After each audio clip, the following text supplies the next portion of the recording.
Jerry Seinfeld adalah salah satu nama yang sangat dikagumi oleh banyak komika di dunia, tidak terkecuali gue sendiri. Ada banyak sekali dari dia yang bisa dipelajari, tapi di kesempatan kali ini gue mau ngomongin spesifik soal pengarsipan.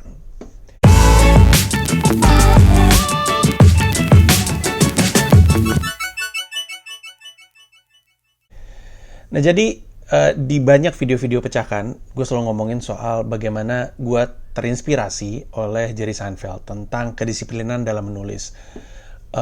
Gue cerita bahwa ada istilahnya namanya Seinfeld Chain, di mana si Seinfeld itu nulis materi setiap hari, terus tanpa putus. Dan makin sering dia nulis materi setiap hari, dia makin gak pengen mutusin rantai konsistensi menulisnya.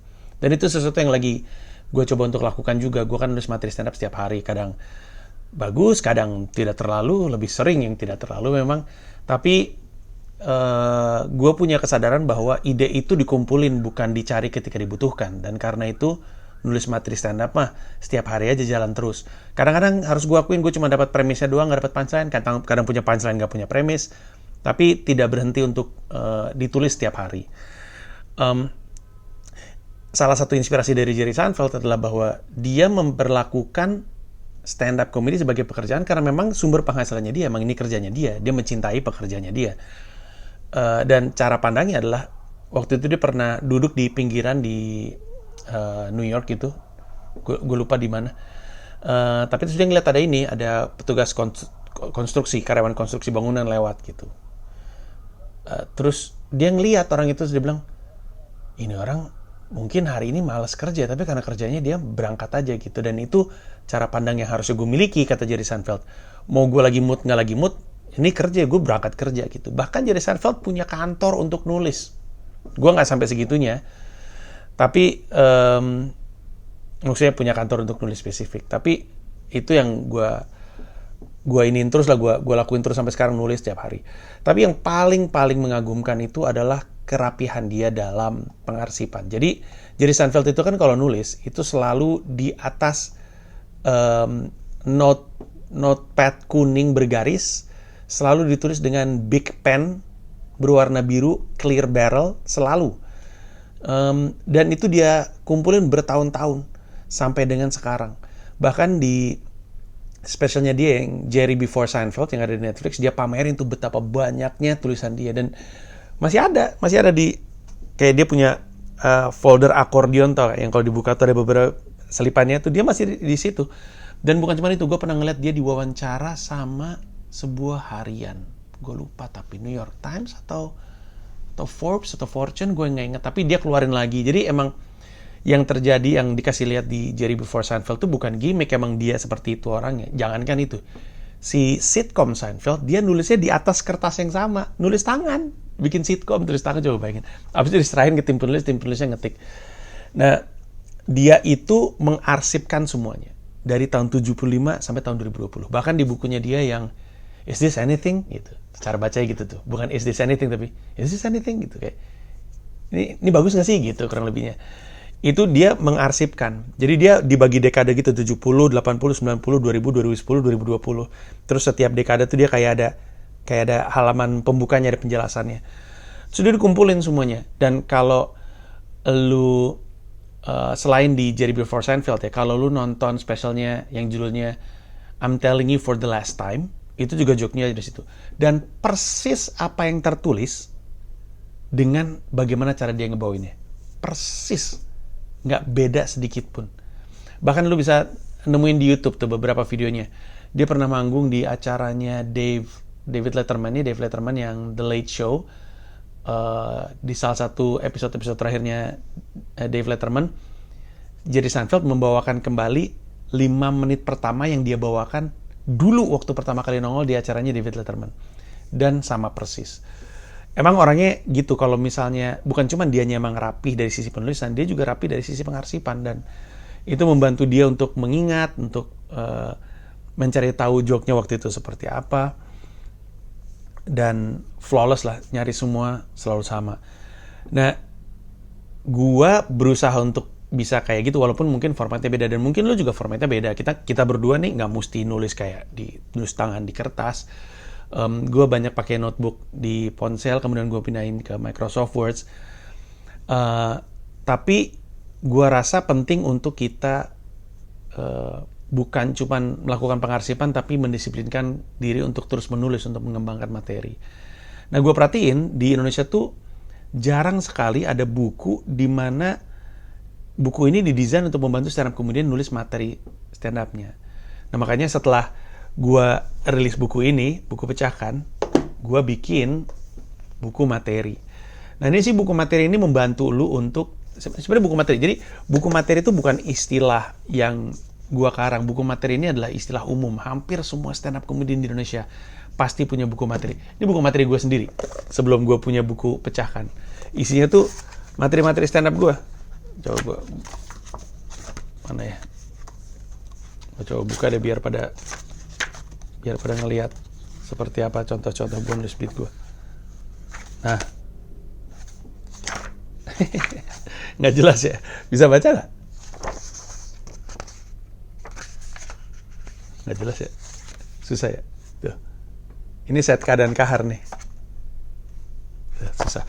Nah, buku materi itu sesuatu yang lazim dimiliki oleh kebanyakan stand up comedian. Ada yang dari buku Sinar Dunia, ada yang buku kayak gua, notebook kayak gitu. Nah, tapi gua akhirnya bikin sendiri karena gua pengen dari Pecahkan, sebuah lembaga edukasi stand up, itu berkontribusi juga untuk bikin buku materi yang sebenarnya notebook, dan gue bikin tanpa garis seperti yang gue suka. Tapi bukan cuma itu, dia datang dengan halaman latihan. Nih gue kasih lihat nih. Tuh.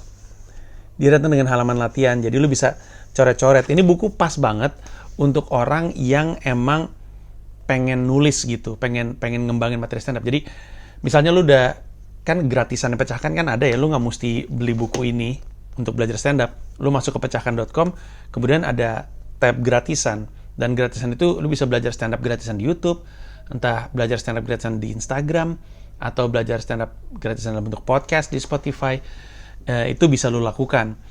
Tapi kalau misalkan abis lu dengerin ilmunya, abis itu lu pengen praktek, nah buku ini pas karena lu jadi bisa nulis materi stand up lu tulis aja semuanya di sini. Dan juga pas untuk orang yang punya buku ini. Ini kan buku ada halaman latihannya juga tuh. Ada halaman latihannya. Tapi kalau lu ngerasa sayang untuk coret-coret di sini, ya berarti lu beli buku ini. Karena buku ini ada banyak halaman latihannya, sehingga dan ngambilnya dari buku Pecahkan tuh. Sehingga kalau misalnya lu ngerasa tanggung atau nggak enak gitu ya, nyoret-nyoret dari buku Pecahkan, lu beli buku materi aja, sehingga lu coret-coretnya di sini untuk latihan. Nah, ini sudah bisa Anda beli, mulai bisa di pre-order 23 sampai 25 Maret di bit.ly/buku materi Pecahkan. Stoknya cuma 500. Jadi ini tuh cuma ada 500 buku. Harga PO-nya sama dengan harga regulernya, yaitu 66.000. Jadi kalau yang ini 110.000, yang ini 66.000. Ini lebih murah. Cuman gue mau ngingetin, kemarin tuh waktu gue pre-order buku Pecahkan, kan gue buka cuma 1 hari. Terus dalam 1 hari itu lebih dari 1.000 buku terjual. Lebih dari 1.000 buku terjual, harganya 110.000. Nah, lu bayangin kalau ini harganya 66.000 dan gue buka PO-nya dari 23 sampai 25 Maret, bisa kebayang cepatnya barang ini melayang. Jadi siap-siap saja, stoknya juga lebih dikit. Nah, nanti abis itu gue dan Pecahkan itu akan bikin beasiswa. Ini ada program beasiswa khusus untuk yang punya buku Pecahkan dan atau buku materi. Jadi antara lu punya ini, atau lu punya ini, atau lu punya dua-duanya, bisa ikutan beasiswa gua, program beasiswa di Pecahkan. Program beasiswanya tuh intinya ngebantu lu untuk bisa belajar stand up comedy lebih mendalam dengan gua dan para guru, para pengajar Pecahkan yang ada di pecahkan.com, foto-fotonya silakan lu lihat sendiri aja. Nah, kenapa yang punya ini? Karena gue pertama-tama ya, karena gue pengen memastikan bahwa kita nih ada di pemahaman yang sama soal stand up gitu. Soalnya biar nggak random banget, biar nggak terlalu luas, biar gue bisa nyaring pesertanya. Kalau nggak terus semua bakal ikutan. Gue akan saring dengan orang yang punya buku ini. Dan kalau udah punya buku ini, setidaknya lu nggak nol banget. Dan lebih enak jadi titik awal untuk kemudian gue bisa nge-mentor lu atau ngebantu lu ke depannya nanti. Jadi antara punya buku ini atau dua-duanya. Nah, informasi soal beasiswanya nanti akan ada di Instagramnya Pecahkan, yaitu comika.pecahkan, dicek aja di situ. Tapi yang pasti ini akan jadi komitmen gue untuk membantu orang-orang supaya bisa lebih semangat lagi untuk jadi seorang stand up comedian. gue sih sebenarnya ya, cita-cita gue kapan-kapan kalau open mic udah ada lagi, gue datang ke open mic, gue ngeliat ada orang-orang pada bawa buku ini, terus kayak gitu, atau mereka mungkin bawa buku ini, bukunya udah keriting karena sering dibuka-buka. Ini juga buku udah sering dibuka-buka sama gue. Gue akan senang sekali karena berarti lu baca bukunya dan berusaha untuk mengaplikasikan bukunya gitu. Itu aja untuk sementara waktu dari gue. Terima kasih banyak udah ngikutin. Sekali lagi, kalau kita mau bisa sekeren Jerry Seinfeld, nggak mungkin itu bisa dilakukan kalau nggak mau berusaha untuk kerja keras seperti dia gitu. Maksudnya di level seperti dia aja kerja kerasnya kayak gitu. Ya kita siapa? Masa kita males-malesan gitu kan? Udah tahu kita jauh. Ya udah, berarti kita mesti belajar dan mesti nulis, disiplin. Dan habis itu, moga-moga ketika ada di sini terarsipkan dengan baik. Itu aja dari gue. Terima kasih banyak dan goks.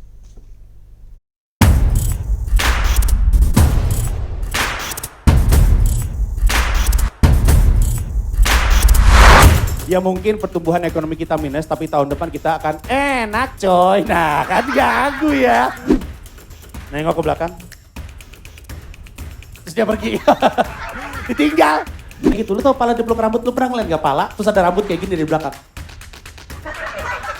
Marah. Habis dia bilang, saya telepon Kapolri ya. Saya kenal sama Kapolri. Silakan Bu, telepon aja. Handphone saya mati. Dilihatin dulu nih. Baru dia pakai kacamata. Kenapa gak langsung ya? Tahu gak kenapa? Karena ukurannya kecil kayak baterai A2.